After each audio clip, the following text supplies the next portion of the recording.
Ay mga kasami, so ngayon dahil kami ay magsasama ng aking kuya at ititreat ko siya kumain. So syempre dahil uwi na yung kuya ko, uwi na ng probinsya. So kaya ngayon naisipan ko na yayain siya na pumunta dito sa bahay para lang mag-celebrate kami dalawa. Exclusive lang kami dalawa para naman na-feel niya na mas solo niya. Kasi start lang pumunta siya dito sa Manila. Sobrang busy din ako. Busy din siya sa trabaho niya. So ngayon na pagkakataon, sabi ko nga sa kanya, ibigay niya yung oras niya na to sa akin. So eto na makasabi ko, punta siya na dito para lumabas kami dalawa. So abangan niya mamaya kung saan kami kakain. Dalawa magkapatid ni kuya. So yung mga kasabi, syempre nalulungkot ako dahil isa siya sa mga body ko na uuwi na siya kasi para sa pamilya niya, sa mga anak at asawa niya.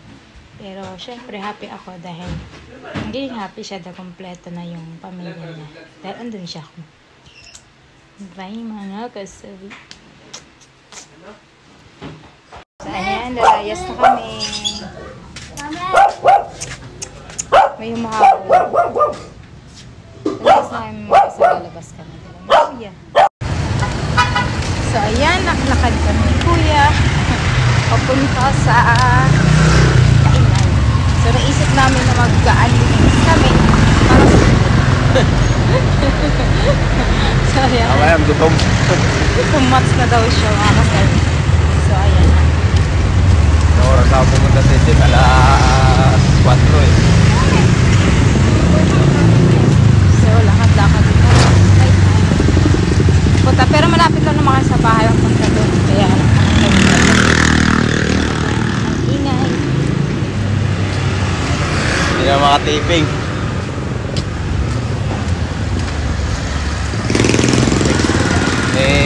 Kasunod na lang. Sinwari daw ulit. Serye. Busy kasi sa trabaho eh. Abangan soon ang kanyang TV. Pasensya na kayo. Mga fans, pasensya na kayo. Sana all may fans. Lakas. Ngayong alala, balik na tayo. Kasi busy lang tayo talaga. Lalakad kami doon papunta sa Ando Wings. Dito sa may Tandang Sora. Kasabi, dito kami sa Tandang Kasi Sora. masarap. Nagugutom na ako eh. At masarap ang wings nila doon, malalaki kasi. Ang mabilis yung serving, no? Oo, balik-balikan. Mabilis yung serving.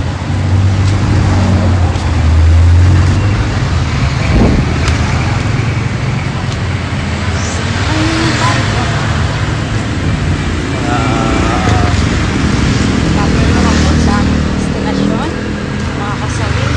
Malapit na kami. Liliko na kami, liliko na. Dito.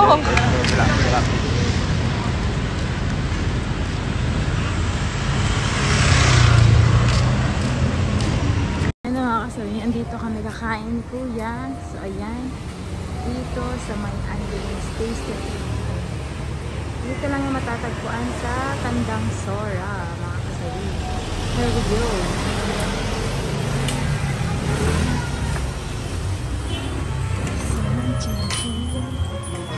Yan yung namin mga kasama.